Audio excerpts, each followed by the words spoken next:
Ngayong araw na ito ay tuturuan ko kayo gumawa ng Red Velvet Heart Waffle na tamang-tama ngayong paparating na Valentines. Napakadali lang nitong gawin. Pagsamahin lang muna ang mga dry ingredients, haluin to avoid any lumps. Here with me. My mind is filled with pictures of when we used Then isunod na natin dito ang wet ingredients. Don't know where you are. I miss you so bad, won't you come back to me? I've got you in my head, you're all that I see. I've lost all my chances, I know that I am too late. I'm thinking of you, I'm thinking of you, I'm thinking of you, wondering if you're thinking about me too. Now it's too late. At ang last step ay red food color.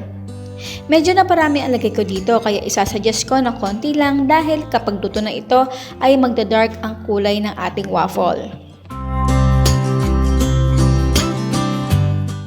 Naghiwa din ako dito ng cheddar cheese na perfect na partner talaga sa red velvet flavor. It's my fault, I messed it up and I should have treated you much better, so much better. I miss you so. Bago natin ito isalang sa ating waffle maker ay mag-grab muna tayo ng oil. I've lost all my chances, I know that I am too late. I'm thinking of you, I'm thinking of Painitin ito for 1 minute or hanggang sa mag-green color na ang indicator ng ating waffle maker. So makikita niyo na isa lang muna ang gagawin natin para maipakita ko sa inyo ng maigi. So kada isang slot ng waffle, maglagay ako dito ng 1 tablespoon waffle butter, cheese, then another 1 tablespoon butter.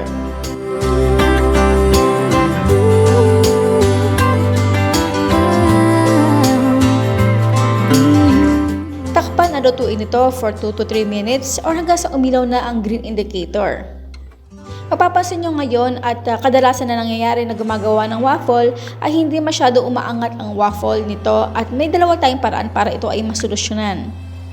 Ang unang paraan ay tanggalin ito at malagay tayo ng another 1 teaspoon butter. Ibalik ang waffle sa kabilang side at lutuin ito for another 2 minutes. Ang pangalawang paraan naman ay maglagay tayo ng maraming butter sa waffle slot hanggang sa umapaw na ito. Mas maraming butter, mas magpo-form ang ating waffle.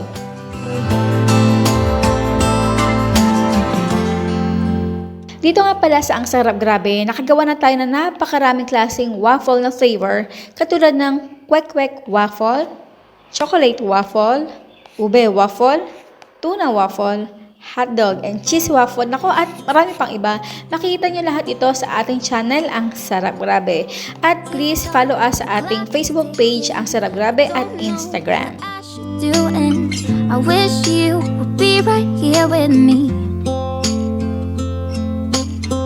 My mind is filled with pictures of when we used to dance, but now I don't know where you are.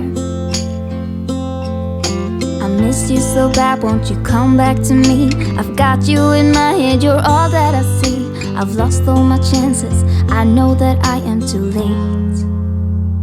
I'm thinking of you, I'm thinking of you, I'm thinking of you, wondering if you're thinking about me too. Now it's too late, now it's too late. I'm out of time, but I'm still thinking of you. My heart keeps on bleeding, I have scars, the ones that healing, they're all there because of you. It's my fault. At ang last procedure, dahil sa malapit na ang Valentines, hatiin ito sa gitna pa-diagonal. Ibaligtad ng isang peraso, then pagduktungin. Lagyan ito ng toothpick para hindi kumalas, katulad ng pag-iibigan lang yan. Kailangan na maging stick sa isa't isa para hindi magkalasan.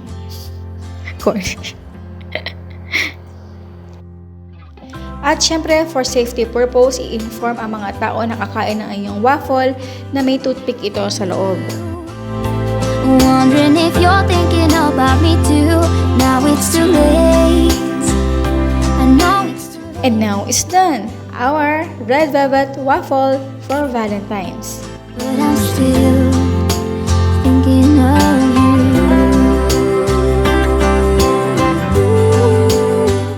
Ito nga pala yung tsura ng loob ng ating waffle, kaya earlier I suggest na konti lang ang ilagay nating food color. Tick-tock, the clock keeps ticking. Don't know what I should do.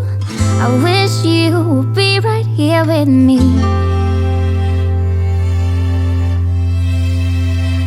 I'm thinking of you.